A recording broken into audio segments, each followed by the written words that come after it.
Hi, I'm Tim. Welcome and thanks for logging on. If you love this watch, email me, tmosso@thewatchbox.com. It's in the description below. Your purchase and pricing email question line for buying this or any watch you see on any of our platforms. Please reach out to me directly. Email tmosso@thewatchbox.com for pricing details.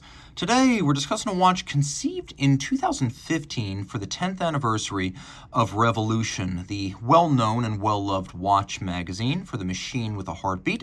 Well, this watch arrived for the 2016 model year. It took a year to make it happen. 30 pieces were made, and this red star commemorative is the Blancpain 50 Fathoms Bathyscaphe Revolution Anniversary. So, 38 millimeters in diameter in stainless steel. You can see it is media blasted, a 30-piece limited series on a custom strap with a custom dial and a custom movement. It was the beginning of the modern-day 38 millimeter Bathyscaphe. The watch is also compact in its other dimensions, being only 10.8 millimeters thick if you measure it without the NATO. If you measure it with, it's 13.2 millimeters thick. Lug tip to lug tip, 44.2 millimeters with a 20 millimeter spacing between the lugs. I will throw it on my wrist, and you can see it actually wears quite nicely. NATO straps generally increase the perceived size of a watch, both in terms of how it looks and how it wears, but I'm having no issues here. I could wear this on a wrist as small as 13.5, maybe even 13 centimeters circumference, because it is really compact. And even with the strap, it'll probably fit underneath most cuffs. Without the strap, absolutely. You could even wear this as a dress watch. And it's almost comical how much space I have on either side of my wrist when you look from over the top and also from down the barrel. The strap is nice. You see it has a leather gusset to prevent gouging. It's made of brown textile. We've got matching media blasted steel hardware and then a Blancpain buckle. That's the only part of the watch that doesn't feel expressly vintage inspired. Taking a quick look, it's like standard NATO strap in that it's underslung, but unlike a standard NATO strap, you've got a conventional pin buckle, so you can just size it up and strap it down like a regular strap, no gooseneck crimping. Now, I am going to take the watch off the strap now because I feel like a lot of the action on a watch like this is going to be hidden with a conventional NATO-style strap. So by removing the NATO from the equation, I can actually make it easier for you to appreciate what makes this watch particularly special. Okay, we're going to start with the Caseback, where you can see, yes, it's also media blasted and individually numbered. This one is Lucky 7. We have a combination of the Revolution Red Star on the rotor, which is beveled, media blasted, and satinated. And then we have a cool military-inspired camo pattern across all of the bridges. We've got black polished screws, a solarized barrel. We've got engine turning on the base plate. We've got a free-sprung balance that's adjusted in 6 positions, one more than the chronometer standard, with an aerodynamic recessed bolt variable inertia balance. It's free sprung for toughness and has an anti-magnetic silicone hairspring.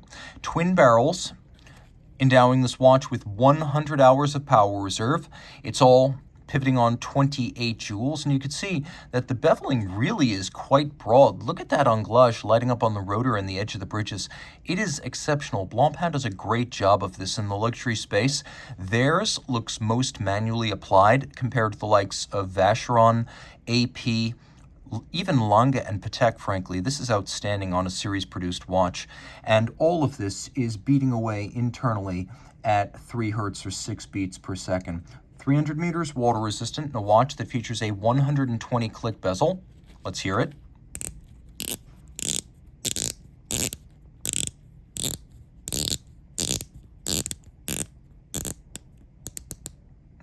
It's a very click, very loud, very mechanical feeling dive bezel. That's often the way with the best dive bezels. They're particularly loud. The ratchet is particularly pronounced, just as a chronograph can be a make or break based on column wheel feel for the pushers. A make or break for a dive watch is the feel and the sound of the bezel, and this one passes with flying colors. Unidirectional, of course, so you cannot accidentally extend your dive. You can see you line up the baton-style hand with the little pearl, and then you time your dive up to 60 minutes. It's a great timing instrument. I actually prefer dive bezels to chronographs. There's a ceramic inlay to prevent scratching.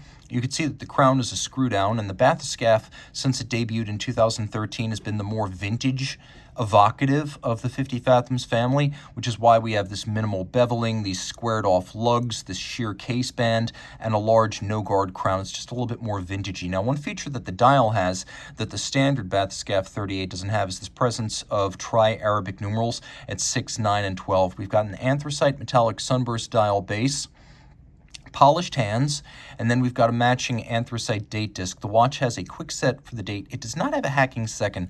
That is one quirk of the Frederic Piguet 1150 base architecture, but every other respect, the tech specs and the finish are outstanding, and this is a very wearable 300-meter dive watch. Reach out to Team Mosso at thewatchbox.com for purchase and pricing details. Actually, we're not done. One more thing. Boom. I knew we had some unfinished business.